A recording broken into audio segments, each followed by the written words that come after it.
Welcome to RPIIT channel. Hello everyone, my name is Vadini. I'm assistant professor in RPIIT Bastara from Computer Sciences department. Today our topic to learn is software model. We'll discuss the first model today, waterfall model. A waterfall model approach was the first SDLC model to be used widely in software engineering to ensure success of the project. So, waterfall model basically the whole process of the software development is divided into separate phases here. Typically, the outcome of one phase act as an input for the next phase sequentially here. So the waterfall model is one of the very oldest and most straightforward approaches of software development. The first model utilized in the software development is the waterfall model. A different name for it is linear sequential model. The waterfall model follows a linear and sequential approach to the software development.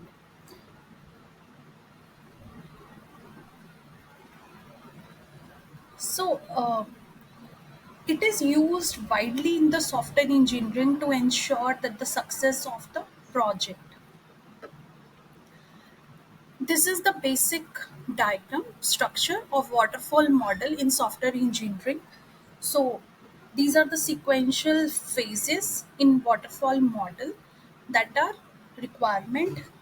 Here, like requirement gathering and analysis is being done, then design as a system design, then development or you can say implementation is being done, then integration and testing is being done, then employment deployment of the system, then maintenance. So let's discuss these phases, each and every one in detail. Okay, so the first one is requirements. What are the requirements here? Require all the basically all the possible requirements of the system to be developed are captured in this phase and documented in the requirement specification document. This is the first phase involves in the gathering of requirements from the stakeholders and analyze them to understand the scope and objectives of the project. The second phase is design phase. After the requirement, the design phase is being done. Once the requirements are understood, the design phase begins.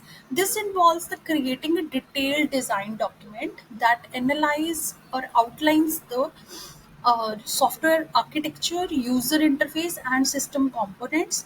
So basically, the requirement specifications from the first phase are started in this phase. The system design is being prepared, and this system design helps in specifying hardware and the system requirements and helps in defining the overall system architecture, you can say. The next one is development. So in the development, it is something like implementation is being done. The development phase includes implementation, involves coding the software based on the design specifications. So here with the inputs from system design, the system is first developed in small programs, you can call it units, so which are integrated in the next phase, and each unit developed and tested for its functionality, which referred to as unit testing. You can do even unit testing here. The next phase is testing. So here, all the units developed in the implementation phase, you can say development phase, are integrated into a system after testing to each unit. In this testing phase, the software is tested as a whole to ensure that it meets the requirements and is free from defects. Then the next phase is deployment.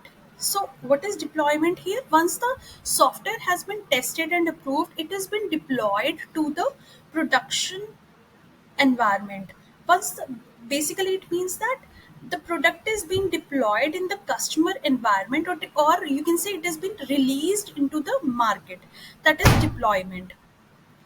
Then the last phase is maintenance, and there are some issues which come up in the client environment. To fix those issues, you can say, um, those issues or patches, and our patches are released. Then also to enhance the software, some better versions are released.